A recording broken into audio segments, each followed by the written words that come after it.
नमस्कार। प्रभा साक्षी news network के खास कार्यक्रम शौर्य पथ में आप सभी का स्वागत है। आज हम बात करेंगे बांग्लादेश और अमेरिका के संबंधों की, भारतीय विदेश मंत्री एस जयशंकर की मालदीव्स यात्रा की, ईरान इजराइल तनाव की और रूस यूक्रेन युद्ध की। इन सब मुद्दों पर हमारे साथ बातचीत के लिए उपस्थित हैं ब्रिगेडियर श्री DS त्रिपाठी जी, सेवानिवृत्त। सर, कार्यक्रम में आपका बहुत बहुत स्वागत है।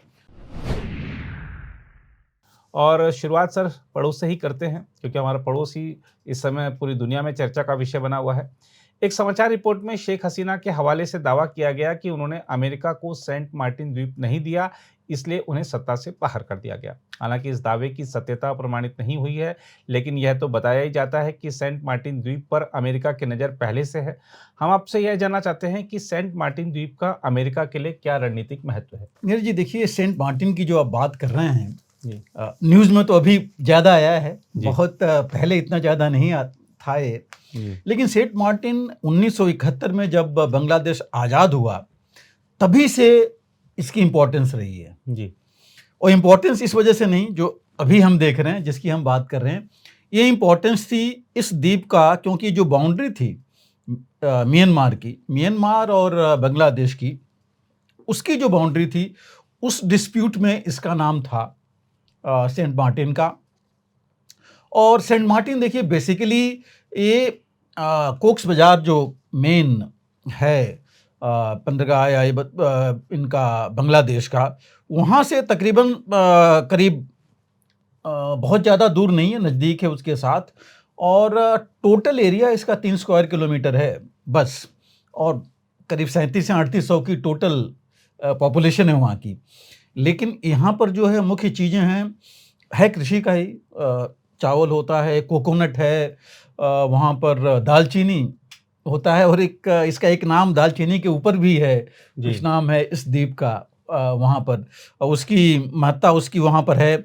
और फिशरीज, नॉर्मल फिशिंग है, तो ये बेसिकली होती हैं। और ये सब चीज़ें काफ़ी कुछ तो म्यांमार में ही एक्सपोर्ट होती हैं, लेकिन इनके बीच में ये विवाद रहा था। हालांकि 1974 में दोनों के बीच में एक एग्रीमेंट हुआ था कि ये द्वीप इनके साथ रहेगा बांग्लादेश के, लेकिन फिर भी ये चलता रहा वहाँ पर। 2012 में जा कर के जो international conference on law of seas है, समुद्र के ऊपर जो इंटरनेशनल कानूनों की जो ये कॉन्फ्रेंस है, उन्होंने जा कर के बोला कि ये उन्होंने कंफर्म किया कि इसकी सॉवरेनिटी जो है बांग्लादेश के साथ है। तो ये बीच में इनके रहता रहा है। और अभी भी देखिए, वहाँ पर जो बाउंड्री है इनकी, म्यांमार की और बांग्लादेश की, वहाँ पर आप जानते हैं कि प्रॉब्लम काफ़ी रही है। रोहिंग्याज की सबसे बड़ी ज़्यादा प्रॉब्लम थी। और जब वहाँ म्यांमार से रोहिंग्या भाग करके आए, उन्होंने खदेड़ा गया वहाँ से, तो मैक्सिमम तो आकर के कोक्स बाजार के पास ही एक रिफ्यूजी कैंप पे रह रहे हैं। और कहा तो ये जाता है कि दुनिया का सबसे बड़ा रिफ्यूजी कैंप है जी। तो ये चीज़ वहाँ की इन जनरल मैंने कहा कि जो वहाँ चल रहा था। लेकिन उसके बाद देखिए, ऐसा नहीं था कि कुछ वहाँ पर चीज़ें जो आप कह रहे थे, जो बात कह रहे थे कि शेख हसीना ने कहा है, ये क्यों है? कहा तो है, कहा क्या है जो आप कह रहे थे कि उन्होंने कहा कि अमेरिका ने उनसे 3 द्वीप मांगे थे, जिस पर कि अमेरिका मिलिट्री बेस बनाना चाहता था। ये चीज़ काफ़ी पहले से है। और मैं अमेरिका ही नहीं, देखिए, इंटरेस्ट तो वहाँ पर अमेरिका का भी है, चीन का भी है और भारत का भी है वहाँ पर जी। इससे पहले कि हम ये देखें कि उसमें क्या इंटरेस्ट है इनका, एक थोड़ा हम स्ट्रेटजिक इम्पोर्टेंस देखते हैं कि क्या है सेंट मार्टिन की। देखिए, saint Martin strait of Malacca बहुत फेमस है, हम सब जानते हैं। और स्टेट ऑफ मलक्का ऐसा है जहाँ पर तकरीबन 80% ट्रेड वहाँ से गुजरता है। बहुत इम्पोर्टेंट इलाका है। वहाँ से काफ़ी गतिविधियाँ, खास करके चीन की जी, वहाँ पर देखी जा सकती हैं, ऑब्जर्व की जा सकती हैं। और वैसे चीन भी बाकियों की कर सकता है। और आपको पता है कि हमारी भी एक नेवल प्रेजेंस उस इलाके में है, स्टेट ऑफ मलक्का में। और हालांकि म्यांमार, चीन प्रेशर डालता रहा है म्यांमार पर कि वो ऑब्जेक्ट करे इसके लिए। तो दूसरी चीज जो वहां पर है, ये पूरे बे ऑफ बंगाल को अगर देखा जाए तो ये समझिए ऊपर तो नहीं है हाइट पर, बट वो ओवरलुक करता है। मतलब वहां से आप ऑब्जर्व कर सकते हैं, डोमिनेट कर सकते हैं, डोमिनेट बाय ऑब्जर्वेशन। तो वो चीज हर जगह से नहीं है पॉसिबल जी। तो ये एक और इम्पोर्टेंस है जो ये आइलैंड्स है वहाँ पर। मेरीटाइम रिसोर्सेज की हमने बात की कि ये मेरीटाइम रिसोर्सेज तो काफ़ी हैं वहाँ पर, फिश कहिए, ऑयल कहिए, कोरल द्वीप है वो तो ये सब चीज़ें ऑलरेडी वहाँ हैं। और वहाँ पर राइस और जो बाकी कल्टीवेशन होता है, कोकोनट कहिए और दालचीनी वगैरह, वो तो है ही है एज इट इज़। तो ये सब इसके अलावा बहुत बड़ा टूरिस्ट डेस्टिनेशन है वहाँ के लिए जी। कि जिस हिसाब से वो है। अब अगर हम बात करें, अगर हम अलग अलग बात करें, अमेरिका का इंटरेस्ट देखिए कि अमेरिका हर हालत में चाहता है कि वहाँ पर चीन ऑलरेडी अपने इंटरेस्ट रखा हुआ है, तो अमेरिका चाहता है कि वहाँ पर कोई बेस मिले और जिससे वो डोमिनेट कर सके जी। पूरे इलाके को। और देखिए अमेरिका का अगर हम बात कर रहे हैं कि अमेरिका वहाँ डोमिनेट करना चाहता है, तो एक प्रश्न चिन्ह भी खड़ा होता है कि अमेरिका अकेले क्यों डोमिनेट करना चाहता है। जी। अगर इंडो पैसिफिक में वो भारत को साथ लेके चलना चाहता है, जी। इंडियन ओशन में भारत के साथ चाहता है, जी। तो यहाँ पर वो अकेले क्यों डोमिनेट करना चाहता है, जी। भारत के साथ ही क्यों नहीं करना चाहता। जी। तो अमेरिका जो है वो हर जगह है सर। हमारे पास तो हमारे पुराने ग्रंथ कहते हैं कि अपना इंटरेस्ट ही सभी देखते हैं इंटरनेशनल रिलेशंस में, तो वही हाल अमेरिका का है। और अमेरिका की देखिए, मैं स्टडी रिपोर्ट देख रहा था, उनकी स्टेट डिपार्टमेंट की स्टडी रिपोर्ट है जो ये कहती है कि उनको उस इलाके में प्रेजेंस अगर नहीं होगा तो चीन का दबदबा बढ़ता जाएगा और उसको कंट्रोल नहीं कर पाएंगे, इंक्लूडिंग इंडो पैसिफिक। और मुझको लगता है कहीं ना कहीं अमेरिका वहां पर अपनी प्रेजेंस रख करके इंडिया को भी थोड़ा प्रेशर में लाना चाहेगा जी। क्योंकि अदरवाइज तो जैसे मैंने कहा साथ में लेके चलना चाहिए। जी। दूसरी इंपॉर्टेंस देखिए इसकी चीन इसके लिए कितना, चीन के लिए वास्तव में बहुत इंपॉर्टेंस है क्योंकि दो चीजें हैं। देखिए एक तो ट्रेड मैक्सिमम जा रहा है वहां से, चीन का भी मैक्सिमम उधर से है। चीन की और कोई प्रेजेंस नहीं है इंडियन ओशन में, इंडो पैसिफिक में तो अलग है, इधर नहीं है। तो इधर वो चाहेगा कि किसी न किसी तरीके से उसको मिले। और वो देखिए बहुत सालों से बांग्लादेश को और किसी न किसी तरीके से अपनी तरफ खींच रहा है। और ताजुब की बात मतलब यही है कि बांग्लादेश को जन्म तो भारत ने दिया, जी। भारत की वजह से हुआ, लेकिन आज़ादी के बाद बांग्लादेश धीरे धीरे चीन की तरफ खींचता गया। जी। तो ये भी एक विडंबना है, लेकिन अब ये विडंबना तो विडंबना नहीं रह गई, हकीकत बन गई है। तो ये भी एक है। और चीन ने तकरीबन $25 बिलियन का इन्वेस्टमेंट किया हुआ है बांग्लादेश में। जी। सड़कें बना रहा है, उनके ब्रिजेज बना रहा है, पद्मा ब्रिज का आप देखते ही होंगे कि वो बना रहा है, उनके रेलवेज में उनकी मदद कर रहा है वहाँ पर। तो ये तो उसका इंफ्रास्ट्रक्चर और बाकी चीज़ों में है। अभी जो है कम से कम वहाँ पर कुछ चीन की कंपनियां हैं जो $20 बिलियन लेके खड़ी हैं इन्वेस्ट करने के लिए। जी। अभी तक तो शेख हसीना, आपको पता है कि वो वहाँ से जब तख्ता पलट हुआ उससे पहले गई थी, 1 महीने पहले ही गई थी चीन जी। में। जी। और वहाँ से उन्होंने काफ़ी कुछ चीज़ें उन्होंने एग्रीमेंट्स किए थे। अब ये सरकार कैसे करती है, और मुझे लगता है कि चीन का दबाव या अमेरिका का दबाव जिसका भारी होता है उसी का चलेगा, लेकिन ऑलरेडी प्रेजेंस है वो तो नकारा जा नहीं सकता। और यहीं कोक्स बाजार के पास देखिए उन्होंने एक नेवल, इनके लिए एक बेस भी बनाया है, नेवल बेस चीन ने, जिसमें चीन ने उनको 2 पनडुब्बियां भी दी हैं, हालांकि पुरानी हैं बट उनको दी हैं वहाँ पर। जी। चीन मिलिट्री जो हार्डवेयर या वो कहिए सामान, करीब 60 से 65% बांग्लादेश का चीन से आया है। वो अलग की बात है, क्वालिटी कैसी है क्या है, नेचुरली वो अलग आएगा क्योंकि क्वालिटी अच्छी नहीं है, बट उनसे आता रहा है। तो चीन ने उनको ट्रेनिंग में भी मदद दी है। जी। और अभी हाल में देखिए 2 महीने पहले उनके साथ एक्सरसाइजेज भी की हैं। तो यहाँ तक जो प्रेजेंस है चीन का, और उसने जो है 2021 में आई थिंक उनको 6-7 एयरक्राफ्ट, फाइटर एयरक्राफ्ट दिए थे, F-7, जिसने वो पाकिस्तान को दिया हुआ है। और उसी हिसाब से 2023 में भी उसने जैसे मैंने कहा 2 सबमरीन दी हैं। तो अभी जो है बांग्लादेश पाकिस्तान के बाद चीन का सबसे ज़्यादा मिलिट्री सप्लायर है। सबसे ज़्यादा तो चीन मिलिट्री सप्लायर पाकिस्तान को दे रहा है, उसके बाद बांग्लादेश को दिया है। और चीन जो है, चीन का इंटरेस्ट था एक सराडिया आइलैंड्स है, वो भी इससे छोटा है जो हम बात कर रहे हैं सेंट मार्टिन से, बट वहाँ चीन चाहता था एक बेस, नेवल बेस बनाना, जो कि काफ़ी आगे तक जा रहा था। बट शेख हसीना ने, इनकी सरकार ने 10 साल से थी, तो इन्होंने मना कर दिया, रुक गया। लेकिन कहीं ये बीएनपी या दूसरी सरकार आए, वो आगे बढ़ाएंगे, तो एक और वो मुश्किल वाली चीज़ आ रही है।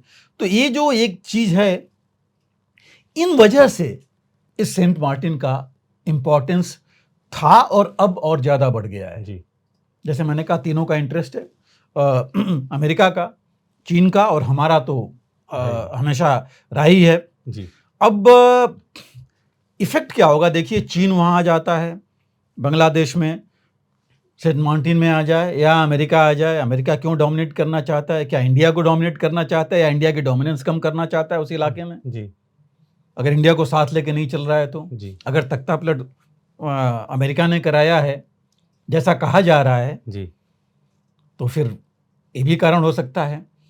लेकिन सबसे बड़ी चीज जो हमारे लिए है, भारत के लिए है, हमारे नॉर्थ ईस्ट की है। जी, पहले भी हम कह चुके हैं, जो हमारा सिलीगुड़ी कॉरिडोर है, चिकन नेक इलाका, लेकिन हमारा नॉर्थ ईस्ट और अनस्टेबल हो जाएगा। जी, मैं आपको एक और चीज़ याद दिलाना चाहूँगा कि देखिए, कुछ समय पहले ही शेख हसीना ने एक और चीज़ बोली थी, शायद मुझे याद है इस साल के शुरू में या पिछले साल में, कि बाहरी शक्तियाँ बांग्लादेश को बांटना चाहती हैं जी, रिलीजियस ग्राउंड पर। अब थोड़ी सी इसमें सोचने वाली बात है कि बांग्लादेश को और कितना बांटेंगे ये। उनका ये कहना था, अब तो उन्होंने शायद खुले में बोला, हालांकि उनके बेटे ने कहा था कि उन्होंने ऐसा कोई स्टेटमेंट दिया नहीं है, कि अमेरिका का ही वो था कि वो म्यांमार का कुछ इलाका, जो रोहिंग्या या बाकी जो वहाँ कुकीज़ और ये सब वहाँ भी हैं, कुछ इनका इलाका, और उन्होंने दबे जुबान में जो नहीं बोला या हिंट कर रही थी कि भारत का नॉर्थ ईस्ट का कुछ इलाका जी, जो ये कुकीज़ और हमारे बाकी जो वहाँ पर हैं इंसर्जेंट्स, जो कि वहाँ से मदद ले रहे हैं या म्यांमार और बाकी जगह बेस बनाए हैं वहाँ, वो उनका हिंट था। मैं नहीं कह रहा हूँ कि उन्होंने सीधा कहा, लेकिन एक था उसमें। और लेकिन एक स्टेटमेंट उनका बिल्कुल कहना था कि बांग्लादेश को डिवाइड करके एक और देश बनाया जा रहा है, ईस्ट तिमोर की तरह जी, ये उनका स्टेटमेंट था। और ईस्ट तिमोर में आपको पता है क्या हुआ था। तो हमें नॉर्थ ईस्ट में खास करके बहुत ज़्यादा फोकस करने की जरूरत रहेगी, क्योंकि अगर इस तरह की अनस्टेबल सरकार रही वहाँ जी, चीन का या अमेरिका किसी का हो, वहाँ पर प्रेशर पड़े, और अभी जिस तरह का माहौल है, इस माहौल में अगर जो ये शक्तियाँ हैं, अब आपने देखा एक जमायते इस्लामी का भी उन्होंने मिनिस्टर बना लिया है जी, और मैक्सिमम जो इसमें लोग हैं इंक्लूडिंग मोहम्मद यूनुस, ये इंडिया के अगेंस्ट बोलते रहे हैं, ये भी क्लियर है जी। तो इसके बाद अगर और अलकायदा ने वेलकम किया है ये जो इनके तख्ता पलट हुआ है जी, तो अगर अलकायदा और मैं भी कहूँगा SAS भी, अगर ये लोग की प्रेजेंस होगी, तो आप समझ लिए कि हमारे लिए, हमारे नॉर्थ ईस्ट के लिए खास करके कितना बड़ा इसके ऊपर खतरा मंडराएगा, और हमें संभल के रहना पड़ेगा। संभल के रहना ही नहीं, हमें, मैं कहूँगा कि हमें एक मजबूत इंतजाम करना पड़ेगा कि कोई आंख न दिखाए वहाँ जी, नॉर्थ ईस्ट में। तो ये जो आप बात कर रहे थे इम्पोर्टेंस की, मेरे हिसाब से अब हमें करना क्या चाहिए, जो मैंने कहा, एक मजबूती हमें दिखानी पड़ेगी। पहली चीज़ तो है, जो भी सरकार बने, स्टेबल सरकार। अभी तो पता नहीं बांग्लादेश में बनेगी कि नहीं, क्योंकि BNP और स्टूडेंट्स कह रहे थे कि 3 महीने बाद चुनाव होना चाहिए, क्योंकि अब स्टूडेंट्स भी लग रहा है वो आने चाहते हैं पॉलिटिक्स में, गवर्नमेंट चलाने में। और जो बाकी इनकी पार्टीज थी, ये तो इनको तो इन्होंने बाहर ही कर दिया। लेकिन देखिए, मोहम्मद यूनुस और उनके पीछे कौन है, आर्मी है। आज तक पाकिस्तान या बांग्लादेश की हिस्ट्री ले लीजिए, जब जब आर्मी आई है, कभी इलेक्शंस इतनी जल्दी हुए नहीं हैं। जी और मोहम्मद यूनुस का देखिए कल स्टेटमेंट भी आ गया जी कि जब तक सिचुएशन नॉर्मल नहीं होता तब तक इलेक्शंस नहीं होंगे। तो ये चीज़ हमको देख के चलनी पड़ेगी कि बैक में कौन है, आर्मी है या दूसरी शक्तियां हैं या अमेरिका है। जी अगर जो भी है उसके साथ हमें मिलके तो चलना ही पड़ेगा, अपने इंटरेस्ट को साथ में लेके। और हमें अगर अमेरिका है तो अमेरिका को भी इंगेज करना पड़ेगा कि भाई हम भी हैं यहाँ पर, हमारा भी इसमें इंटरेस्ट आ रहा है। जी तो उनके साथ बात करके, और ये कि अगर इंडो पैसिफिक में हम भारत साथ दे रहा है अमेरिका का, तो यहाँ भी हम दे सकते हैं। जी अमेरिका को जो चाहिए, जिस तरह से मदद चाहिए उनको, वो हम कर सकते हैं, या वो हमारी मदद करें। दोनों चीज़ें जी। हैं, ऑप्शंस हैं, क्योंकि वो भी चीन को नहीं चाहते, हम भी नहीं चाहते कि उसका प्रभाव वहाँ पड़े। जी लेकिन सबसे बड़ी चीज़ है कि बांग्लादेश के ऊपर नज़र रखना और ये इंश्योर करना कि भारत विरोधी गतिविधियां जो कि बहुत बढ़ सकती हैं वहाँ से, वो नहीं, ऐसा नहीं हो। जी बिल्कुल सर। और एक चीज़ और मैं ऐड करूँगा इसमें, देखिए कि हमारे देश में भी कुछ शक्तियां हैं। जी एक आध तो आपने देखा, कुछ लोगों ने बोला भी कि यहाँ भी ऐसे हालात हो जाएंगे। हाँ, अब इन लोगों को भी हमें नज़र रखनी पड़ेगी और इंश्योर करना पड़ेगा कि ऐसी देश विरोधी बातें कर रहे हैं, कहीं ये बातें इनकी गतिविधियों में शामिल मत हो जाए। जी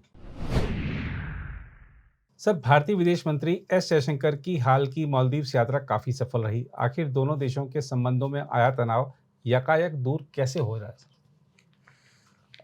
नीरज जी, ये सवाल एक ऐसा है जी जो पिछले साल जब दिसंबर से इलेक्शंस हुए, जी तब से हमारे बीच, मैं कह रहा हूँ भारत के ऊपर एक प्रश्न चिन्ह बना हुआ है जी कि ये संबंध ऐसे क्यों हो गए। जी और यही चीज़ आ रही, अभी भी कहा जा रहा है कि नेबर्स के साथ ऐसे क्यों हो रहा है। जी लेकिन मुझे लग रहा है कि 8-9 महीनों में शायद मालदीव्स को और मालदीव्स के लोगों को भी ये पता लग गया, उनके सरकार को और उनके लोगों को, जी कि जो वो सोच रहे थे कि चीन के साथ या चीन की वजह से उनको मिलेगा, वो मिल नहीं पाया जी इन 10 महीनों में। जी और हमारे फॉरेन मिनिस्टर देखिए ऐसे नहीं गए। जी 1 महीने पहले आप देखिए उनके फॉरेन मिनिस्टर आए थे हमारे यहाँ, जी और 2 दिन की विजिट पर वो आए थे, मई में आए थे। इनफैक्ट मूसा जमीर जो उनके मालदीव्स के विदेश मंत्री हैं, वो आए थे 9-10 को, यहाँ बातचीत करके गए। और उस बात में उन्होंने भी ये चीज़ महसूस की कि भारत ही उनका मददगार ज़्यादा हो सकता है। और उसके बीच में भी देखिए, उससे पहले भी एक जो इनका अप्रैल में भारत ने काफ़ी मदद की थी मालदीव्स की। जी मुझे वहाँ चावल तकरीबन, मुझे लगता है कि 15 या 16 हज़ार टन के आसपास राइस भेजा था। वहाँ शुगर, चीनी भी 9-10 हज़ार टन करीब भारत ने भेजा था, और एग संडे वगैरह कई चीज़ें, मतलब ये हज़ारों टन ये गए थे। तो मतलब उनको, यही मैं कह रहा हूँ, उनको लगा कि ये चीज़ें जो उनको बेसिक चीज़ें हैं, नेसेसिटी, वो भारत ही दे सकता है। तो इसलिए ये अप्रैल की बात है। मई में मैंने कहा उनके विदेश मंत्री यहाँ आए, और इसी बीच देखिए जून में तो मोइजू जी खुद ही आए थे, बिल्कुल शपथ ग्रहण में। वही में आना था। जून में उनको इनविटेशन गया। उन्होंने पहले, देखिए इनविटेशन तभी गया जो पहले उन्होंने कहा हुआ आएंगे, और आए। और आए तो सिर्फ ऐसे ही नहीं गए, बातचीत हुई प्रधानमंत्री से, और उसके बाद ही गए हैं। तो मतलब धीरे धीरे चीज़ें आई। यही नहीं, देखिए मई में एक और हुआ था, जो एक कोर ग्रुप है हमारा, 4th मीटिंग जो है, हाई लेवल कोर ग्रुप नई दिल्ली में, माले और हमारे बीच में, उसकी भी मीटिंग हुई थी। तो ये चीज़ें, ये बैकग्राउंड था, जिसके बाद हमारे जो फॉरेन मिनिस्टर हैं वहाँ गए हैं, जयशंकर जी, और 9 से 11, एक दिन नहीं, 9 तारीख को गए, 11 तक की उनकी विजिट वहाँ रही। और जैसे आपने कहा, मोइजू जो प्रेसिडेंट थे, वो रहे थे, यहाँ पर आए थे इनॉग्रेशन में प्रधानमंत्री के। तो ये सब चीज़ें ने ऐसा माहौल बनाया कि लगा कि हाँ, तभी जा कर के गए वहाँ पर हैं। और यही नहीं, आप देखिए उससे पहले अभी इसी महीने शुरू में, आई थिंक अगस्त के 2 या 3 को, इनके जो टूरिज्म मिनिस्टर थे मालदीव्स के, वो भी आए थे विजिट पर।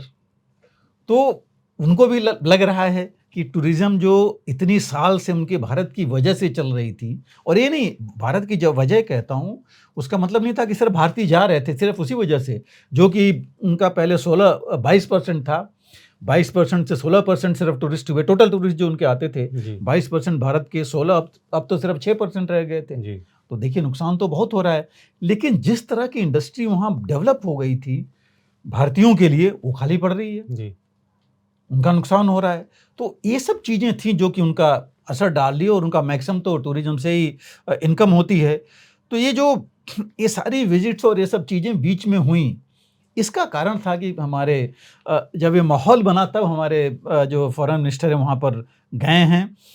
और बात वही है, इंडिया आज तक भारत जो है वहाँ माले का सबसे बड़ा डेवलपर रहा है, उनकी सिक्योरिटी गारंटी दी है, वहाँ पर पहले विजिट्स होती रही हैं। और लेकिन जब माहौल ख़राब हुआ था, देखिए पहले हमेशा होता रहा था कि मालदीव्स के राष्ट्रपति पहले भारत ही आते थे, इस बार वो चीन गए, उन्होंने भारत को बोला कि आप मिलिट्री अपने पर्सनल को वहाँ से हटाइए। 88 लोग थे, बहुत बड़ा वो नहीं था, लेकिन फिर भी एक मैसेज गलत गया वहाँ पर।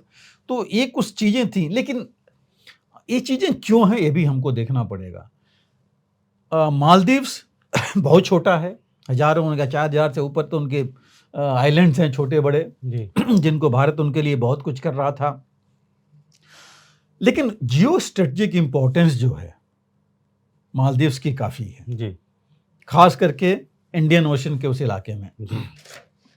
और देखिए सबसे बड़ी चीज़ है कि जो बहुत इम्पॉर्टेंट है, जो सी लाइंस ऑफ कम्युनिकेशन ट्रेड का, वर्ल्ड का 60% क्रूड ऑयल वहीं से आता है, वही रूट है। चीन कई सालों से उसमें लगा हुआ है, इंडियन ओशन पर अपना दबदबा बनाए, और कब से, बहुत सालों से ट्राई कर रहा है मालदीव्स में। और आज की हालत में मालदीव्स की 70% डेट चीन की है। लेकिन देखिए चीन अकेला नहीं है, अमेरिका भी इन्फ्लुएंस चाहता है। देखिए अमेरिका का, मैं एक रिपोर्ट पढ़ रहा था स्टेट डिपार्टमेंट का, उन्होंने भी लंबा चौड़ा एक लॉन्ग टर्म प्लान बनाया हुआ है। वो भी चाहते हैं कि अभी तक उनका मालदीव्स में कोई एस्टेब्लिशमेंट नहीं है, उनकी एम्बेसी जो काउंसिल है, काउंसलर जो एक्सेस है, वो भी श्रीलंका से होता है, कोलंबो में है। उसमें उन्होंने लिखा था कि 2020 से वो चाहते थे कि उनका इन्फ्लुएंस वहाँ हो, और वो चाहते थे कि जो कोलंबो में उनका काउंसलर एक्सेस है वो यहाँ शिफ्ट करें। और उन्होंने ये भी लिखा था कि डेमोक्रेसी वहाँ बढ़ाएंगे, लोगों को और ज़्यादा सहूलियत देंगे, मतलब इन सब में मदद करेंगे। लेकिन देखिए अल्टीमेटली तो एक ही एम है, प्रेजेंस वहाँ पर इस इंडियन ओशन के लिए, और उस लाइंस ऑफ कम्युनिकेशन जो सी का है उसको नज़र रखने के लिए, उस पर अपना दबदबा बनाए रखने के लिए। तो ये जो स्ट्रेटजिक इम्पोर्टेंस है मालदीव्स की, मालदीव भले कुछ नहीं हो अपने में, लेकिन ये है वहाँ पर उसकी, और यही वजह है कि मैं ये कहूँगा अब धीरे धीरे वो खिलौना बन रहा है इन शक्तियों के बीच में। तो अब जहाँ से शायद मुझे लग रहा है कि उनको भी कुछ लग रहा है कि ये चीज़ें हैं, और इस वजह से उन्होंने ये आपस में थोड़ा बढ़ाया है कि आपस में मेल जोल और बढ़े और बातचीत हो, और जो चीज़ें उनको नहीं मिल पा रही है वो उनको मिले। और इस विजिट में देखिए काफ़ी चीज़ें हुई हैं। हमारे जब 2 दिन पहले ही तो वापस आए हैं जो फॉरेन मिनिस्टर हैं वहाँ उन्होंने कैपेसिटी बिल्डिंग की बात की है, MOU वहाँ पर हुई है। उन्होंने जो 6 हाई इम्पैक्ट कम्युनिटी प्रोजेक्ट्स की भी बात की है, जिस पर अंडरस्टैंडिंग हुई है। वहाँ पर जो उन्होंने वाटर सीवेज डेवलपमेंट, जो बेसिक चीज़ें हैं, रिक्वायरमेंट्स जो दूसरा कोई नहीं कर सकता, जिसमें भारत आगे है, वहाँ उस पर बात हुई है, उसको आगे करने के लिए। उन्होंने फाइनेंस मिनिस्टर से मिले, प्रेसिडेंट से मिले, एक डेलीगेशन जो पिछली सरकार थी उनकी भी पार्टी की आई थी, उससे भी उन्होंने मिला। और यहाँ तक कि जो UPI है जो दुनिया में अब भारत आगे बढ़ा रहा है, बाकी देश भी ले रहे हैं, उसको सीख रहे हैं, देख रहे हैं, जी उसके बारे में भी एक MOU साइन हुआ कि जी वहाँ भी UPI एक्टिव रहेगा। उसके साथ ही ये भी हुआ कि तकरीबन 1000 उनके सिविल सर्वेंट्स हैं, उनकी ट्रेनिंग पहले ऑलरेडी हैं, उनकी भी ट्रेनिंग यहाँ पर होगी। जी तो एक अच्छा मैं कहूँगा एक अच्छी पहल है मालदीव्स की तरफ से, क्योंकि भारत तो ये पहल हमेशा करता रहा है, चाहता भी रहा है। तो इन सब चीज़ों को देख के लगता है कि ये एक बहुत सकारात्मक माहौल बन रहा है।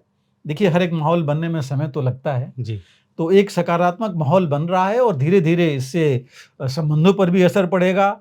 और हालांकि जो मोइज़ू हैं राष्ट्रपति, उन्होंने बोला था कि हम जो है न तो प्रो चाइना होंगे और न एंटी इंडिया होंगे, जी लेकिन जमीनी स्तर पर काम कैसे होता है, किस तरह का होता है, और वहाँ के जो एलिमेंट्स हैं, जो कुछ एलिमेंट्स ऐसे हैं जो थोड़ी एंटी इंडिया फीलिंग उन्होंने किया था चुनाव के टाइम, थोड़ी क्या बोल के आए थे, खुले में आए थे, और यहाँ तक था कि कुछ वहाँ भी अलकायदा और बाकी एलिमेंट्स हैं, उन पर भी अगर नज़र रखेंगे तभी जा कर के माहौल और अच्छा बन पाएगा।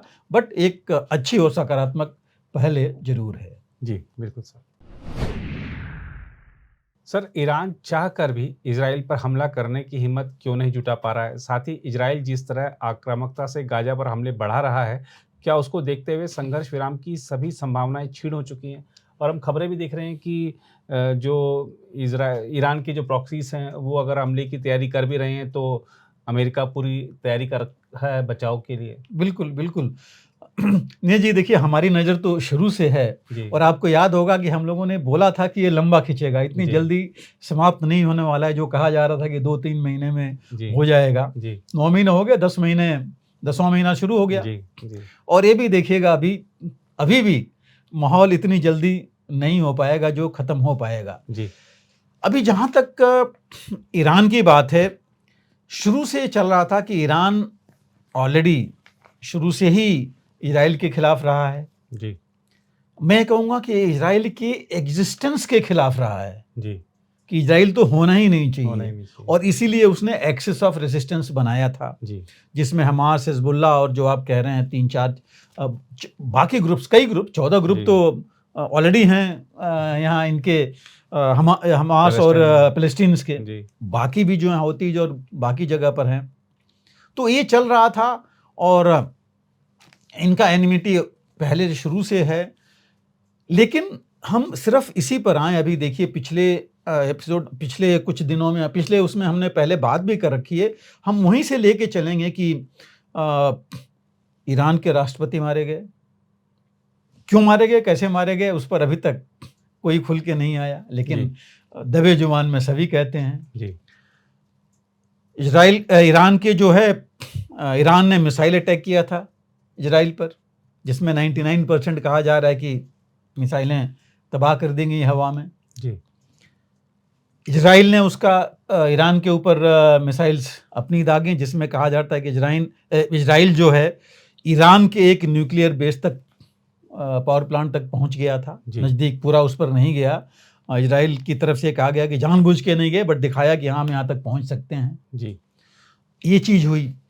उसके बाद नए राष्ट्रपति आए, और उस समय देखिए जो मास्टरमाइंड हमास का जो सर्वोच्च नेता था हानिए, उसको किस तरह वहाँ पर वो मारा गया। जी कैसे जो न्यूज़ आ रही है, जो कि अभी तक इजराइल ने नहीं कहा है कि उन्होंने किया है, जी अभी तक कोई न्यूज़ उन्होंने बात नहीं कही है, और कभी नहीं कहेंगे ना था, लेकिन हम जानते हैं कि कोई और कर भी नहीं सकता, जी और अकेले नहीं कर सकता, ये भी सब जानते हैं। हालांकि अमेरिका ने भी कहा है कि हमें नहीं पता था, हमने कोई इसमें जानकारी नहीं थी।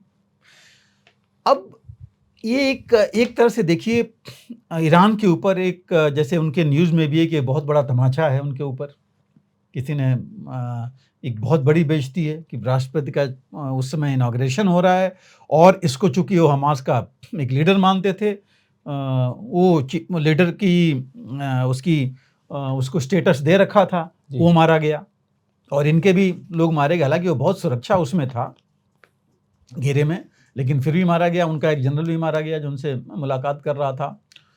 अब ये चीज़ बहुत ही नेगेटिव, एक इन्हीं के लिए नहीं, बहुत पूरे जो मिडिल ईस्ट है या इस्लामिक वर्ल्ड है जिसका ईरान लीडर बनना चाहता था, जी, उसके ऊपर बहुत ज़्यादा है एक जो इसका नकारात्मक प्रभाव पड़ा है जी, कि भाई ये तो कुछ कर ही नहीं सकते जब इनके यहाँ ऐसा है तो। और बाकी देश कह रहे हैं कि जब इनके यहाँ ऐसा हो सकता है, राष्ट्रपति मारे जा सकते हैं इनके यहाँ, वो अपने जो इतने दुश्मन है उसको, जिसको ये स्टेटस दे रहे हैं उसका राष्ट्रपति का, वो मारा जा सकता है, तो जी। हमारे यहाँ तो कुछ भी हो सकता है। तो एक ये प्रभाव जा रहा है इस तरह से। जिन ग्रुप्स को शायद ईरान लीड करना चाहता था उनको भी डर है, जी, क्योंकि देखिए विदिन 24 घंटे के अंदर एक हिजबुल्लाह का जो मिलिट्री कमांडर भी मारा गया था। बिल्कुल। तो ये सब चीज़ों से अब इनको इनकी जनता को बहुत ज़्यादा धक्का लगा। खमनेई जो इनका सर्वोच्च लीडर है उनको धक्का लगा। तो जी। ये इनके जहन में था कि इसका बदला तो लेना ही लेना है, और इनका था कि हम बहुत बड़ा बदला लेंगे। अभी देखिए परसों की जो रिपोर्ट है, इनके जो ईरान का रिवॉल्यूशनरी गार्ड है, जी, उनके जो डिप्टी कमांडर हैं, उन्होंने ये बोला है कि हमारे सर्वोच्च नेता का ऑर्डर है, हुक्म है, तो हम तो बदला लेंगे जी, और हम इसमें बहुत बड़ा जो है इसका बदला लेंगे, बहुत हार्श उनको जो है कठोर पनिशमेंट देंगे। तो ये अभी तक चल रहा है और इजराइल ने ये मान भी लिया है कि ये कुछ न कुछ होगा। तो उन्होंने अपनी पूरी तैयारी कर ली है। लेकिन सिर्फ इजराइल ही नहीं, उधर अमेरिका ने देखिए अभी मेडिटेरेनियन में अपनी फ्लीट और बढ़ा दी। अभी आई थिंक 2 और फ्लीट वहाँ आई हैं। फ्लीट मतलब उसके साथ काफ़ी ज़्यादा, एक यूएसएस जॉर्ज और एक और मसूरी, या 2 और, मतलब 2 यूएसएस जो उनकी शिप्स आई हैं उनके साथ आई हैं पूरे अपने, उनके साथ जो बाकी शिप्स और बोट्स और बाकी चीज़ होती है उनके साथ आई हैं। इसने इंग्लैंड ने और फ्रांस ने देखिए ऑलरेडी बोला है कि बात आगे नहीं बढ़नी चाहिए, लेकिन इंग्लैंड भी इनके साथ है, इजराइल के साथ। अमेरिका ने ऑलरेडी बोल रखा है इनके 3 दिन पहले कि ऑलरेडी उनके जो एनएसए हैं, एनएसए का बयान है कि हम जो है हर हालत में इजराइल की मदद करेंगे। तो ये तो इन्होंने तैयारी कर रखी है अपनी, इजराइल ने भी कर रखी है। उसने अपने मेडिकल टीम्स, अपने जो बंकर्स हैं, वो सारी चीज़ें एक्टिवेट कर दी हैं। अब ईरान भी देखिए ऐसी चीज़ करने में इतनी आसानी से नहीं होती, ईरान को भी काफ़ी तैयारी करनी है। ईरान ने भी कर रहा है अपनी तैयारी, जो मिसाइल्स हैं उसके साथ उसको एयर डिफेंस चाहिए, क्योंकि जो इधर से मिसाइल्स अगर आती हैं बिना एयर डिफेंस के कैसे करेगा। और देखिए अभी करीब 5 दिन पहले, 1 हफ्ते पहले रूस के जो नेशनल सिक्योरिटी एडवाइज़र हैं, उनके जो पहले उनके रक्षा मंत्री थे सरगेई, वो गए थे ईरान में, और ये कहा गया कि ईरान ने उनसे एयर डिफेंस सिस्टम्स मांगा है, जो शायद कहा जा रहा है कि रूस उनको सप्लाई करेगा। तो और इसके अलावा ईरान भी जानता है कि लैंड बाउंड्री है नहीं, बहुत कुछ ज़्यादा नहीं कर सकता जी, सी में भी इतनी ज़्यादा प्रेजेंस है तो उसको मुश्किल तो होगा, लेकिन उसने भी अपनी सी रूट्स बढ़ा दिया है वहाँ पर। और देखिए उसने 6 से लेके 11 तारीख तक इसने अपने वेस्टर्न डेजर्ट्स में, ईरान ने एक मिलिट्री एक्सरसाइज की है, जो कहा जा रहा है कि ये मिलिट्री एक्सरसाइज बेसिकली इसीलिए है। उसने वहाँ पर एक उनका बड़ा एयर बेस है जिस पर उन्होंने बाकी फ़्लाइट्स बंद कर रखी हैं, और वहाँ पर उन्होंने एक्सरसाइज की है। तो उसमें ईरान भी अपनी तैयारी कर रहा है। जो ईरान मैक्सिमम कर सकता है कि जो इसके बाकी ग्रुप्स हैं, जो इसके मददगार हैं, हूतीज़ हैं, हौज़ीज़ हैं, हिज़्बुल्लाह है, हमास है, मे बी आईएसआई अलकायदा को भी साथ में लेके, उनके साथ ले करके कुछ काम करे इनके इजराइल के ऊपर। कहा यह जा रहा है कि उसने ऑलरेडी वेपन्स एमुनिशन हिज़्बुल्लाह को देना शुरू कर दिया है। यह भी कहा जा रहा है कि उसने इजराइल के बाकी देशों में जो इनके लोग हैं या इनके इस्टेब्लिशमेंट्स हैं उनका प्लान कर रहा है, और इनके न्यूक्लियर साइट्स पर खास करके उसका नज़र है। ये भी कहा जा रहा है कि वो खुद भी न्यूक्लियर ब्लास्ट करके दिखाना चाहता है कि हम भी उस लेवल पर आ गए हैं। जी। तो ये कई चीज़ें हैं जो ये हो सकती हैं।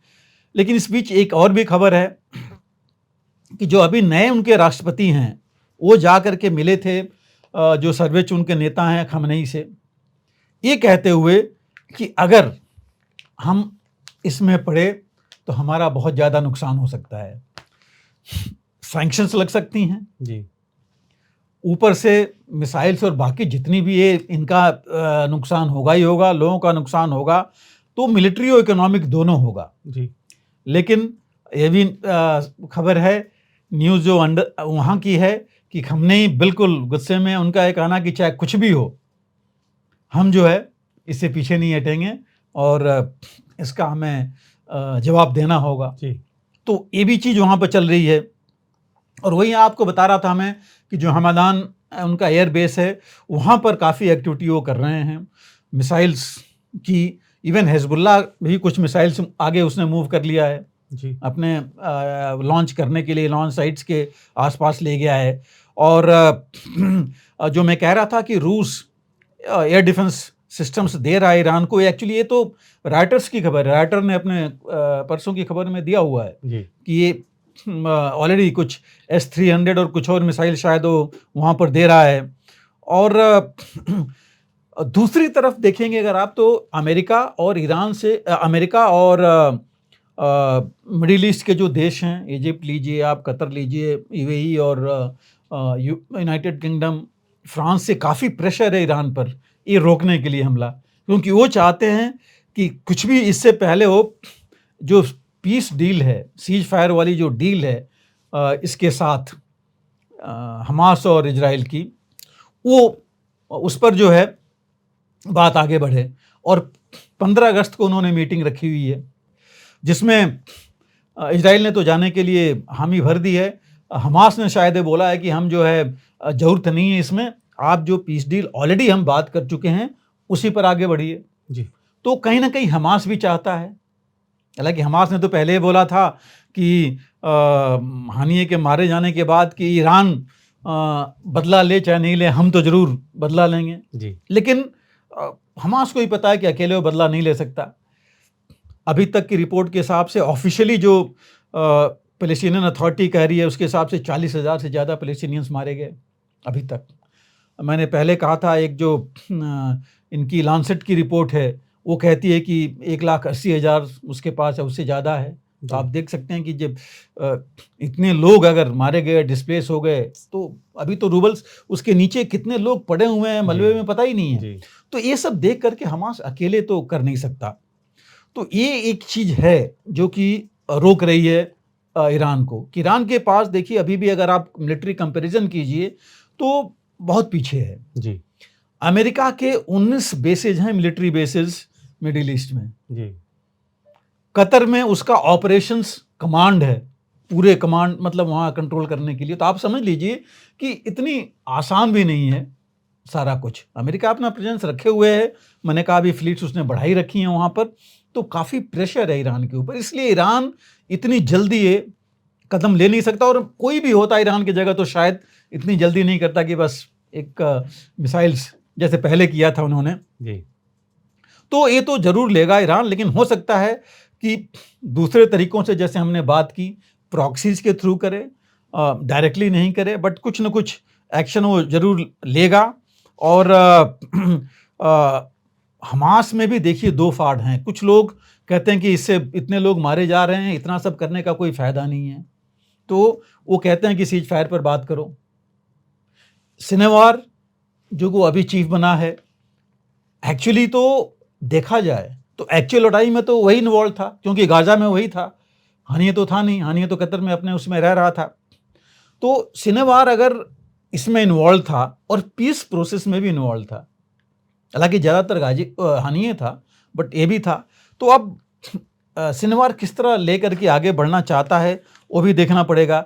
लेकिन पीस प्रोसेस में भी जो अभी मैं बात कर रहा था कि हमास ने बोला है कि जो ऑलरेडी है वो बोल चुके हैं उसको आगे लेके बढ़ें, उसमें हमास चाहता है परमानेंट सीज फायर और विड्रॉल कंप्लीट इजराइल फोर्सेस का, वो शायद इजराइल नहीं माने, नेतन्याहू नहीं माने। जी।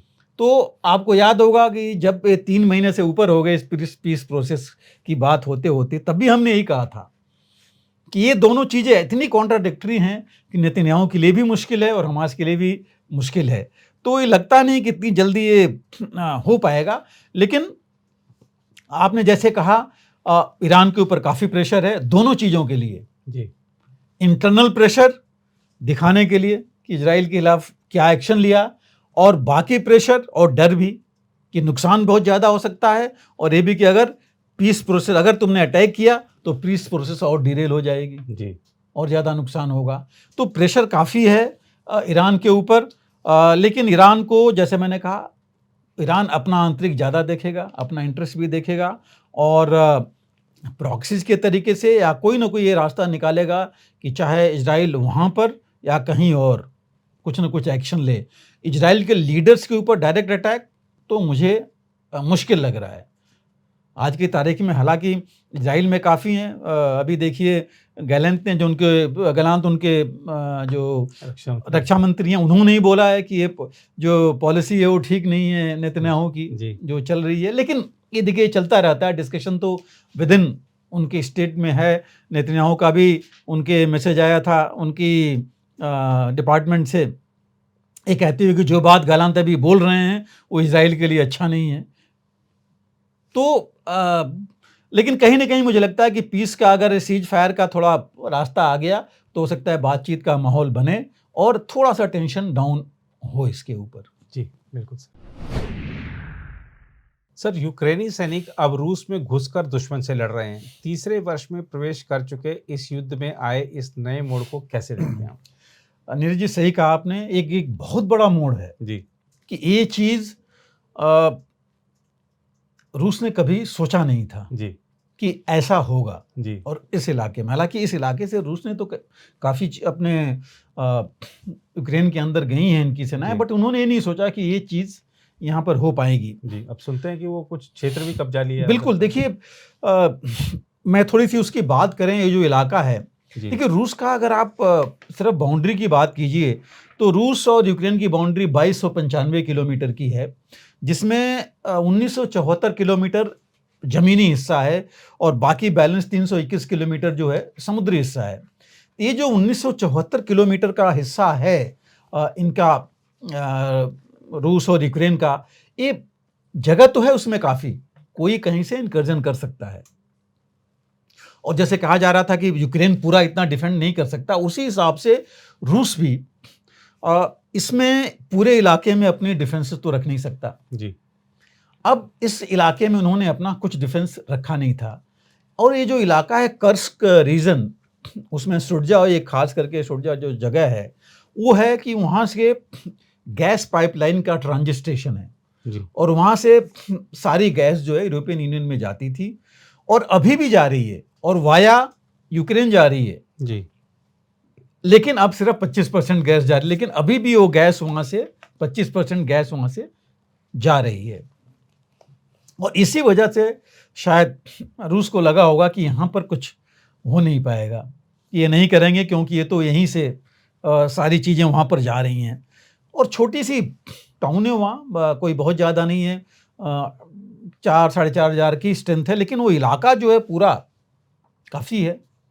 और ये जो कहा जा रहा है, देखिए 40 किलोमीटर के फ्रंटेज पर रूस की सेना गई है, रूस नहीं सॉरी ये यूक्रेन की सेना गई है। और अभी जैसे आप कह रहे थे वो रूस का कहना है, और ये जो मैं कह रहा हूँ ये रूस की न्यूज़ का है, रशियन टुडे न्यूज़ का है कि 40 किलोमीटर फ्रंटेज के ऊपर तकरीबन 12 से 15 किलोमीटर अंदर तक आ चुके हैं। और कल रात तक का था 28 इलाकों पर, छोटे मोटे जो सेटलमेंट हैं वहाँ कब्जा यूक्रेन ने कर लिया है जी। बाकी जो न्यूज़ है जो मैं देख रहा था, आप BBC या राइटर्स को देखिए, उसमें भी है, वो कह रहे हैं कि वो तकरीबन 25 से 30 किलोमीटर तक अंदर चले गए हैं जी। तो ये इतने वाइड फ्रंट पर जाना छोटा मोटा नहीं है जी। और मैं छोटा मोटा ये नहीं कह रहा हूँ जाना कि इसकी प्लानिंग ऐसा नहीं है कि बस आए और उठ के चल दिए। कहा जा रहा था कि रूस यूक्रेन के पास साजो सामान नहीं है, ट्रुप्स नहीं है, लड़ने के लिए सोल्जर्स नहीं हैं, और उस यूक्रेन ने इतना बड़ा 5 और 6 तारीख की रात को उसने ऑपरेशन किया, जिसमें कहा तो जा रहा है कि 1000 लेकिन उससे ज़्यादा सैनिक गए हैं, क्योंकि जो रूस ने कहा है कि 1200 सैनिक उन्होंने मारे हैं इनके जी। यूक्रेन के।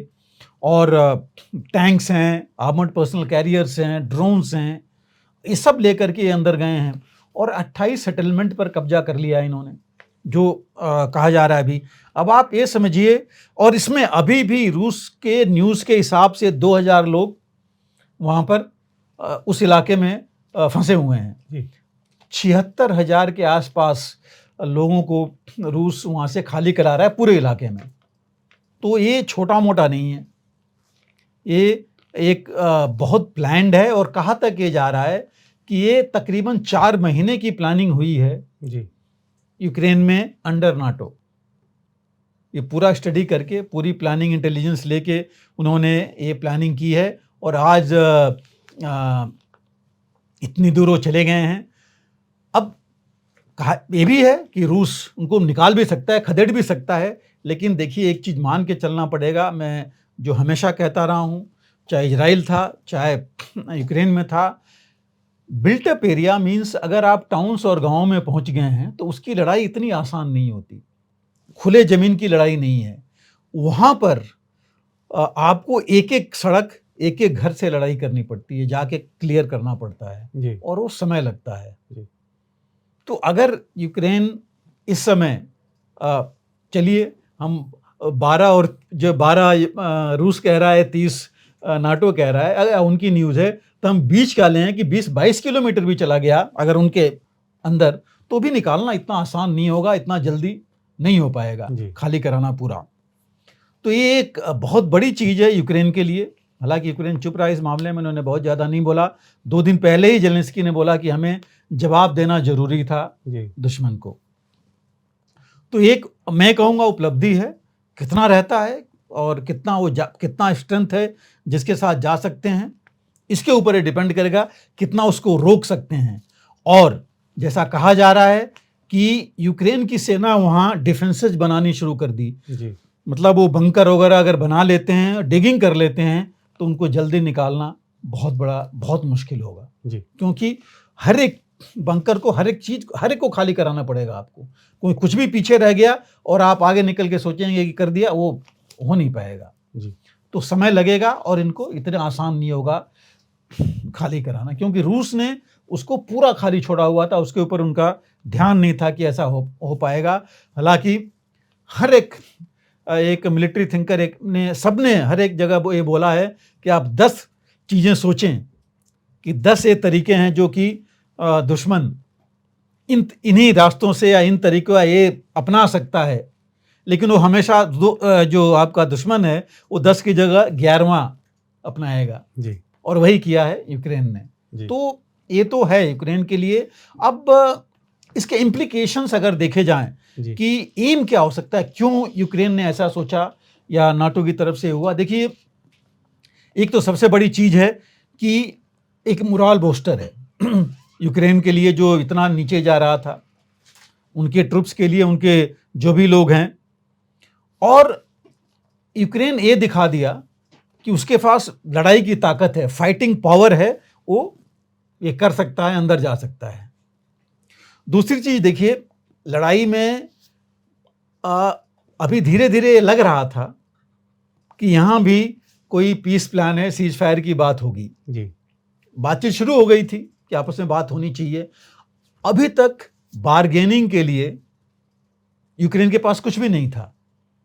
और रूस, पुतिन ने कहे जा रहे थे कि जितना इलाका हमने लिया है, उन्होंने तो बहुत लिया है, 18% कि हम जो है वो हमारा इलाका है। अब जो है ये बार्गेनिंग टेबल पर आएंगे जी, और वहाँ यूक्रेन कह सकता है कि इतना इलाका हमारे पास है। और देखिए, लड़ाई में दुश्मन का इलाका तो आप भले 1000 किलोमीटर रख लीजिए, लेकिन आप अपना 2 किलोमीटर भी अगर दुश्मन को देंगे जी, तो वो आपकी जनता आपको नहीं छोड़ेगी। अब ये बार्गेनिंग टेबल है जहाँ बहुत मुश्किल होगा पुतिन को, इसलिए उनको जरूरी होगा कि इसको जो है खाली कराएं और यूक्रेन को पीछे धकेलें जी। जो मैंने कहा इतना आसान भी नहीं है। दूसरा ये है, यूक्रेन का एम ये था कि बाकी जगह डोनेस्क रीजन में और खार्किव के इलाके में जहां ज़्यादा प्रेशर डाल रहा है रूस, उसका ध्यान बटेगा, प्रेशर कम होगा उन इलाकों में। ब्लैक सी में इलाके में और क्रीमिया पर ऑलरेडी रूस यूक्रेन एक्टिव है, उनके ऊपर मिसाइल्स और ड्रोन्स दागे जा रहा है। ओडेसा रीजन में भी प्रभाव कम होगा रूस को, क्योंकि रूस को अब इसको देखना बहुत जरूरी होगा जी। हालांकि रूस ने तो कहा है कि हम तो निकालेंगे इनको और इतने मार दिए हैं, लेकिन होता है इसमें अटैकिंग ट्रुप्स में, देखिए हमेशा अटैकर जो है उसकी कैजुअलिटी ज़्यादा होती है। डिफेंडर तो अपना है, वो अपने इलाके में है, वो देख सकता है, कर सकता है। तो ये चीज़ें हैं। दूसरी चीज़ जो आ रही है, इसमें जो गए हैं इनके सोल्जर्स, तो सिर्फ यूक्रेन के नहीं हैं, बाहर भी हैं जो यूक्रेन ने लोग, बाकी लोग, यूक्रेन ने नहीं बोला है, बाकी लोग कह रहे हैं मर्सनरीज हैं। अब वो मर्सनरीज हैं या बाकी देशों के हैं वो तो हम नहीं कह सकते, लेकिन इतनी आसानी से मर्सनरीज नहीं जा सकते थे जी। या यूक्रेन के ट्रुप्स भी नहीं जा सकते थे। तो हम समझ सकते हैं कि इसमें जरूर कमांड या गाइडेंस टोटली जो है नाटो की है, डायरेक्ट प्रेजेंस है, हो सकता है जी। वो तो बाद में पता लगेगा।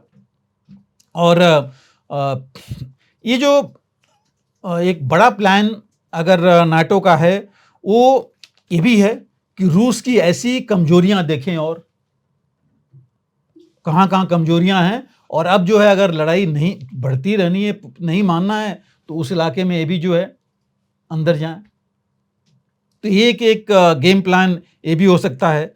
और सबसे बड़ी बात है, देखिए अभी तक जो नहीं हुआ था, ये रूस की मजबूरी है, रूस को मजबूर कर दिया कि रूस जो अभी यूक्रेन के अंदर लड़ रहा था, अब रूस को अपनी ही जमीन में लड़ना पड़ेगा जी।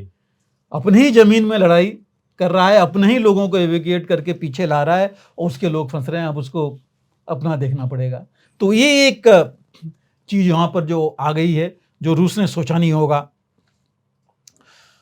रूस ने काउंटर अटैक लॉन्च कर दिया है, लेकिन देखिए जैसे हम लोग पहले भी बात करते थे, ये काउंटर अटैक ऐसा नहीं होता कि उसके अगर 2000 ट्रुप्स हैं तो आप 2000 भेजिए। काउंटर अटैक में आपको कम से कम 3 गुना, 4 गुना, 5 गुना भेजना पड़ेगा जी। सारी रिसोर्सेज होंगी उतनी, तब जा करके आप लॉन्च कर पाएंगे। तो इसमें जो है ये रूस के ऊपर काफ़ी इस समय प्रेशर पड़ा है, इसीलिए रूस ने अभी बेलारूस से भी यूक्रेन बॉर्डर पर ट्रुप्स बढ़ा दिए हैं वहाँ पर, और रूस जितनी अवेलेबल फोर्स है अब उसका इस्तेमाल करेगा इस इलाके में। रूस में कैजुअलिटीज भी होंगी, तो मॉरली फर्क तो रूस को भी पड़ेगा जी। उसकी जनता को पड़ेगा, और जो लोग अभी तक रूस के साथ हैं उनको भी पड़ेगा। उसकी कैजुअलिटीज भी होंगी, ट्रुप्स पर, वेपन्स पर, एमुनिशन पर, हर एक चीज पर उसको फर्क पड़ेगा। और यूक्रेन, ठीक है यूक्रेन हार जाएगा, यूक्रेन को निकाल भी सकते हैं बाहर से, लेकिन अगर 1% रहा कि यूक्रेन को पूरा बाहर नहीं हटा पाए, तब क्या होगा? एक बहुत बड़ी चीज होगी। और अगर उसी इलाके को रूस यूक्रेन रीइंफोर्स करता जाए, वो कहेगा ठीक है आप हमारे इलाके में आ गए, वहां से तो अभी तो वहां स्टेलमेंट चल रहा है, नए आगे बढ़ रहे हैं, नौ बढ़ रहे थे। अब रूस अगर यूक्रेन कहे कि मैं इसी में और फोर्स डालूंगा और अपनी सेना भेजूंगा, क्योंकि कुछ इलाका तो हमने ले लिया, अब और हम रूस के अंदर जाएंगे, तब आप क्या कर सकते हैं जी। और कल को इस इलाके में तो नाटो की प्रेजेंस आ जाएगी कि चलो ठीक है हम भी यहाँ पहुंच जाएंगे। तो इसलिए जो है हालांकि रूस ने कई जगह उनको रोका तो है, लेकिन अभी उनका कब्जे से उनको हटाया नहीं है यूक्रेन को। तो ये एक रूस के लिए बहुत बड़ी, मैं कहूँगा, दुविधा है, उनके ऊपर बहुत बड़ा प्रेशर है, और यूक्रेन को पहली बार 3 सालों में कुछ कहने के लिए मिला है, जो रूस के ऊपर उन्होंने कर दिया। और अगर जल्दी से रूस इनको नहीं वहाँ से खदेड़ पाया, नहीं निकाल पाया, तो जो कहते हैं कि नासूर बन जाएगा जी रूस के लिए। और वहाँ पर जैसा मैंने कहा, यूक्रेन अगर और फोर्स अपनी अंदर ले जाए और बाद में पता लगे कि नाटो फोर्सेज आ जाएं, तो यूक्रेन के लिए, रूस के लिए, यूक्रेन के तो बहुत मजबूत हो जाएगा, रूस के लिए जो है बहुत बड़ा मुश्किल होगा, नासूर बन ही जाएगा। और ऐसी अगर और जगह पर प्लान कर लिया यूक्रेन ने तो बहुत मुश्किल हो जाएगा, क्योंकि पूरा 1974 किलोमीटर जो है ये रूस भी नहीं देख पाएगा। जी, बिल्कुल सर। और कार्यक्रम के समापन की ओर बढ़े हैं सर, उससे पहले एक सवाल जो सोशल मीडिया पर लोग पूछ रहे हैं, वो ये है कि आपने देखा कि नेशनल कॉन्फ्रेंस के अध्यक्ष और जम्मू कश्मीर के पूर्व मुख्यमंत्री फारूक अब्दुल्ला ने अभी भारतीय सेना के बारे में एक बयान दिया। उसमें उन्होंने भारतीय सेना पर ही तमाम तरह के सवाल उठाए और कहा कि जब आप वहाँ पर इतनी तैनाती है तो घुसपैठ कैसे हो जाती है। यहाँ तक कि उन्होंने आरोप लगा दिया कि आप पाकिस्तान से मिले हुए हैं। इसको लेकर लोग तो रोष व्यक्त कर ही रहे हैं, प्रदर्शन भी हो रहे हैं, सोशल मीडिया पर लोग तमाम तरह की टिप्पणियाँ भी कर रहे हैं। लेकिन मैं आपसे जानना चाहता हूँ कि आप चूँकि वहाँ पर सेवाएँ भी दे चुके हैं सेना में, जम्मू कश्मीर में ख़ास तौर पर, तो आपने वहाँ के हालात देखे हैं, कितनी विषम परिस्थितियों में काम करना पड़ता है और जब नेताओं के ऐसे बयान आते हैं तो मन पर क्या बीतती है? और नीरज कैसे जी, देखना चाहिए ऐसे बिल्कुल, बयानों को? देखिए ये बहुत दुखद है जी, और हास्यास्पद भी है। जी, फारूक अब्दुल्ला एक ऐसे व्यक्ति हैं, कोई नॉर्मल ऐसे तो नेता हैं नहीं कि बस ऐसे ही जमीन उठ गए और उन्होंने खड़ा होकर बोल जी, दिया। जी, सालों तक वो वहाँ के मुख्यमंत्री भी रहे हैं, जी, सेंटर में भी मंत्री रहे हैं, वो जी, देखते रहे हैं। फौज के साथ मिल के उन्होंने काम किया है। जी, फौज की मदद से ही एक तरह से मैं कहूँ कि वो जो है जम्मू, मतलब पूरे जम्मू कश्मीर में वो जो अपना चीफ मिनिस्टर है, शासन किया उन्होंने, रूल किया। और अगर आप बीच में जाएं तो पहले वो बोलते रहे हैं कि भारत को बोलते रहे हैं कि भारत को पाकिस्तान से बात करना चाहिए। जी, जी, पुलवामा के बाद भी वो बोलते रहे हैं जी, कि बात होनी चाहिए और ऐसे जो है ये चीज़ ख़त्म नहीं होगी। जी, तो वो तो एक तरह से बीच में पाकिस्तान के प्रवक्ता बन गए थे। जी, अब उनकी हताशा है कि जो वो बोलते रहे हैं वो सब गलत साबित हुआ, किसी ने उनके पर ध्यान ही नहीं दिया। जी, तो अब उन्होंने देखा कि कुछ नहीं है तो उनको सेना के ऊपर बोलना पड़ा। जी, क्या उनको 1990 का दशक याद नहीं है जी, कि उनके रहते हुए भी कितनी ज़्यादा टेररिस्ट वहाँ आए थे, मिलिटेंट्स आए थे? जी, उनको किसने बाहर किया खदेड़ा? सेना नहीं किया। सेना क्या, वो आदमी जिसका जम्मू कश्मीर में कुछ भी नहीं है, जी, वो वहाँ जाके खड़ा है। जी, उसको वहाँ से कुछ नहीं मिलता, बल्कि अपने घर से जो ले जाता है वहाँ के लोगों को देता है, जी, वहाँ से लेके क्या आता है। जी, अब उसके लिए सेना, ऐसी सेना के लिए जो कि हर समय वहाँ खड़ा है अपनी जान निछावर करने के लिए, उसके बारे में ऐसी बातें कर रहे हैं। जी, उनको ज़्यादा पता होना चाहिए कि टेररिस्ट क्यों आते हैं, क्योंकि उनको तो हर समय ब्रीफिंग मिलती थी जी, कि क्या होता है, क्यों हो रहा है, कहाँ से हो रहा है। उनको पूरी उन्होंने लाइन ऑफ कंट्रोल देखी हुई है, जी, कितने वहाँ पर किस तरह की हालात हैं, कितने नदी नाले जो इन्फिल्ट्रेशन की एरियाज हैं। जी, अब क्या एक वही थे, वो भी ये कहते थे कि फौज हटनी चाहिए जम्मू कश्मीर से, जी, वकालत करते थे वो। जी, कहाँ है फौज? चप्पे चप्पे पर जो बात कर रहे हैं, फौज तो काफी निकल गई। जी, अगर वो खुद देखें, अगर खुद अपना थोड़ा सा पीछे ले जाएं और सोचें, जी, 4 से ज्यादा डिवीजन तो वहां जो थी वो निकल गई वहां से जी, 2000 के दशक में। जी, तो अगर फौज रहती वहां, सिर्फ फौज रहती, सिर्फ फौज तो है नहीं, जी, पुलिस भी है, जी, पैरामिलिट्री फोर्सेज हैं, वो भी जो एलसी के ऊपर हैं। जी, अगर सिर्फ फौज के हाथ में होता तो शायद सवाल ही नहीं उठता कि जो है कोई वहां से आ जाए और ऐसी हरकत करे। जी, लेकिन ये इनके लोग हैं, इन्होंने जिन लोगों को वहां लगा रखा है, जी, या बाकी जो लोग डिप्लॉयड हैं उनमें कमी होगी, जी, जिसकी वजह से ये चीज हो रही है। जी, आप बताइए, जो इधर सामा साइड में हुआ वो तो बॉर्डर के साथ हुआ, बॉर्डर पर तो फौज है ही नहीं, जी, वो तो एलसी पर है। जी, और एलसी में भी कुछ इलाकों में, हर एक उस पर तो है नहीं। जी, उनको पनाह देने वाले तो इन्हीं के लोग हैं जी, जो आ रहे हैं। तो ये बहुत दुखद है और देश का, पूरा देश में इसके ऊपर रोष है, जी, बिल्कुल। जो इनको नहीं कहना चाहिए। इनकी हताशा ये दिखा रही है। अभी जो चुनाव हुए थे पार्लियामेंट के, उन्होंने देख लिया कि इनको कुछ नहीं मिला। जी, अब धीरे धीरे जैसे असेंबली के वहाँ चुनाव आ रहे हैं, जी तो इनकी निराशा जो है हताशा में बदल रही है। जी और मुझे लग रहा है कि जनता ऑलरेडी जवाब देने लगी है जी और जवाब इनको देगी। और मैं यही कहूँगा कि भारत के लिए बहुत दुखद दिन है कि हमारे कुछ ऐसे नेता हैं जो इस तरह के बयान देते हैं। किसी और देश में ऐसा नहीं होता। जी ये कुछ हैं हमारे यहाँ ऐसे लीडर जो ऐसे बयान देते हैं। ये इनको एक तरह से मैं कहूँगा लोगों को सही वास्तव में इनको बैकआउट करना चाहिए। इन लोगों को ऐसा सबक देना चाहिए कि दोबारा जो है ऐसी जो है वक्तव्य नहीं दें। और पूरे देश का, सेना का तो जो है वो है, जी पूरे देश का जो है मोराल डाउन नहीं करें और देश को इस तरह बदनाम नहीं होने दें। जी बिल्कुल सर। और भारतीय सेना जिस जज्बे के साथ वहाँ पर सरहदों की निगरानी कर रही है, दुश्मन के जो नापाक मंसूबे हैं उनको नाकाम करने के लिए जिस तरह तत्पर रहती है, विषम परिस्थिति में सारा देश उसकी सराहना करता है। तो ऐसे जो बयान है उसी को देखते हुए लोग अपना रोष भी व्यक्त कर रहे हैं। तो दिखा रहा है कि सेना के प्रति कितना प्रेम है देशवासियों के मन में। तो सर आज के कार्यक्रम में भी आपने विस्तार से, खासतौर से सेंट मार्टिन द्वीप को लेकर जो रणनीतिक महत्व है उसका इस क्षेत्र में, उस पर आपने विस्तार से जानकारी दी। विदेश मंत्री एस जयशंकर की मालदीव्स यात्रा पर आपने काफ़ी उसके पहलू जो थे वो सामने रखे।